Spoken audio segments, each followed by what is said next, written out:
When my husband and his lover were cuddling in the bathtub drinking champagne, and my doctor called to tell him that I had died of cancer, he thought it was just an attempt to win him back. On the day I lost my battle with cancer, my husband was busy celebrating his mistress' birthday. When the doctor called to inform him about my death, he dismissed it as another of my attempts to avoid divorce. He coldly replied, "If she wants to die, let her die. At least it saves me the trouble of divorcing her." But fate had other plans.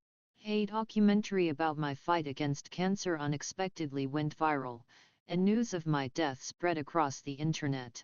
Only then did he realize the gravity of the situation and rushed to the hospital. When he saw my lifeless body, he broke down in tears, crying, "Wendy, I'm sorry. I was wrong." But it was too late. I would never come back to hear his apologies. 3 years of marriage to Terry Shane, followed by 2 years of separation. His globe-trotting with Catherine Lynn made me the laughingstock of our social circle. A month ago, we met for the last time. I told him I was unwell, hoping he'd stay. Instead, he rushed in, tossed divorce papers at me, and laughed, saying coldly, "Next time we meet, I hope it's because you've agreed to divorce."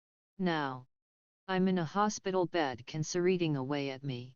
The pain is unbearable. The doctor holds a phone to my ear, pleading for someone to answer. I listen to the cold ringtone, despair growing with each unanswered ring. "Please pick up," the doctor begs, voice cracking, palms sweaty. I just want to tell Terry I'll sign the papers. But I know it's hopeless. He's probably blocked my number long ago. Staring at the bland ceiling, I feel the last of my hope fade. I give up, knowing he'll never come. The heart monitor flatlines with a long beep. Silent tears roll down my cheeks. Terry will probably be relieved when he hears I'm gone. I jolted awake, finding myself back in the home I once shared with Terry. There he was, the man I'd longed for, mindlessly scrolling through his phone on the sofa. Instinctively, I called out, "Terry." No response. I stepped closer, only to pass right through him. The chilling realization hit me I was dead, yet somehow still here. Joy or sorrow? I couldn't decide. "Terry. This place is covered in dust. How long has Wendy been out living it up?" A sickeningly sweet voice cut through the air. Catherine, looking impeccable, surveyed the room with distaste. Terry rubbed his temples before pulling Catherine into an embrace. "She's avoiding me. Don't worry. I'll divorce her soon." Catherine nestled into his arms, smiling coyly. My heart ached watching my husband so casually hold another woman in our home. They kissed shamelessly beneath our wedding photo, still hanging on the wall like a silent accusation.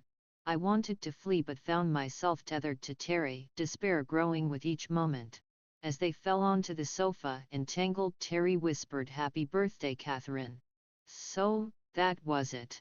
Her birthday celebration, on the day of my death.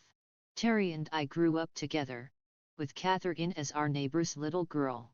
Despite the bad blood between our families and the Lynns, my dad and Terry's were war buddies. My father even saved his life threw us a curveball when my family hit rock bottom. We moved away, and Terry and I drifted apart. Then came the double whammy. Dad died in a car crash, and Mom landed in the hospital.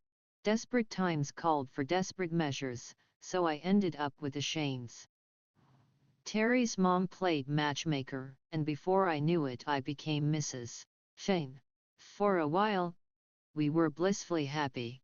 I poured my heart into being the perfect wife. Terry opened up, admitting marrying me was his dream come true. He'd hug me from behind while I cooked, whisper my name during intimate moments. It was everything I'd ever wanted. Then Catherine breezed back from college abroad, and our world tilted on its axis. She bulldozed her way into our lives. Terry resisted at first, but a kidnapping changed everything.